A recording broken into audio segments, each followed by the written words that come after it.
everyone, this is Jason. We're going to look at how to solve the completing the square word problem. Seems like we're having some trouble with this. So this is just like any of the other problems that we've done. It's just written in words. So just kind of read what you have to do and then just kind of do the work. So we're going to use completing the square to find when a toy rocket is fired into the air. We want to find when it hits the ground.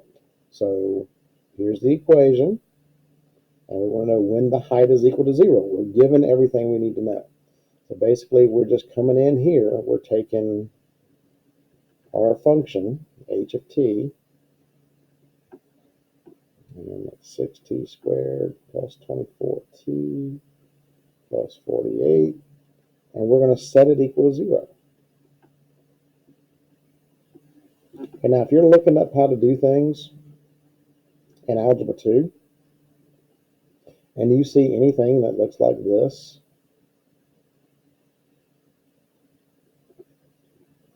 where you see dh dt, this is calculus. We're not in calculus, we're in Algebra 2. So make sure you're using Algebra 2 concepts to do this. I see this quite a bit in a lot of lessons.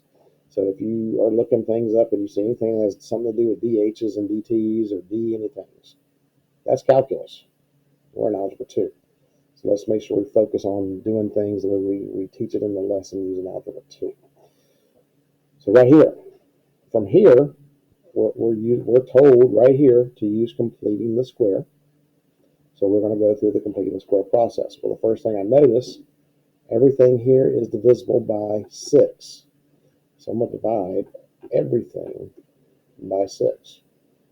That's to make the work easier. So 0 is going to equal negative t squared plus 4t plus 6. Okay, remember to complete the square, you have to isolate the variables.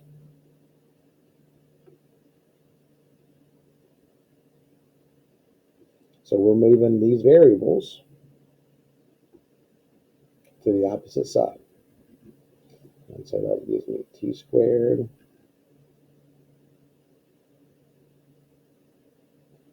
minus 4t equals 6. Actually, it equals 8.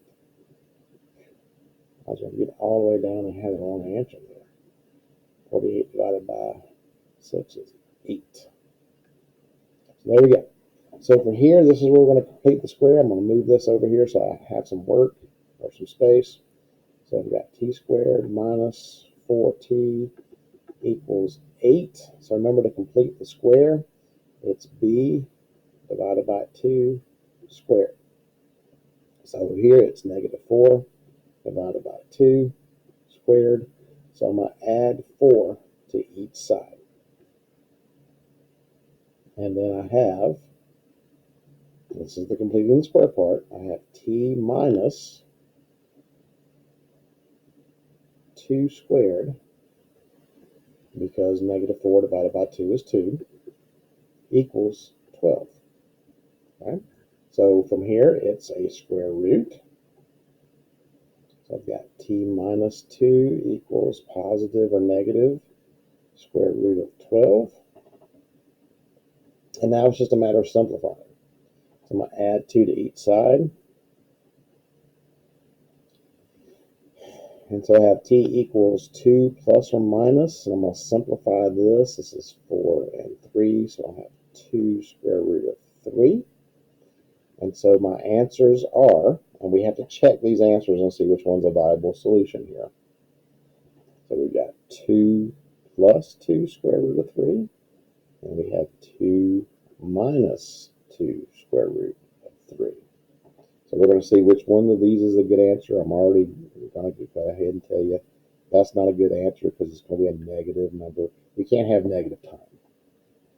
So since we can't have negative time, I know that's going to be a bad answer. So I'm just going to pull up my calculator. And I'm going to do 2 plus, and then I'm going to put this in parentheses, 2 times 3 square root. And so that gives me 5.46 or 5.5 seconds. and I can't remember, it says to the nearest hundred. So we're doing 5.46.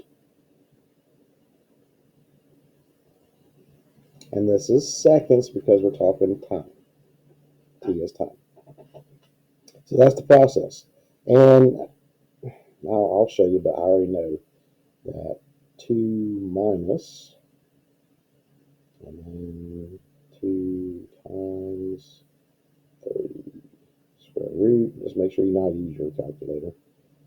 And so you see that's negative 1.46. We can't have negative time, so I know that's a bad answer. And so there you go. That's the process.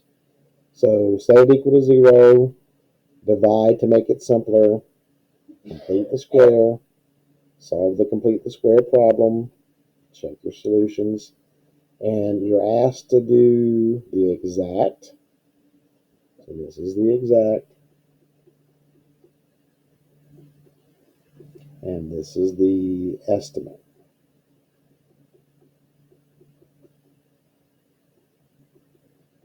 So I hope this helps you with this problem. If not, please let me know and I'll get you some additional resources.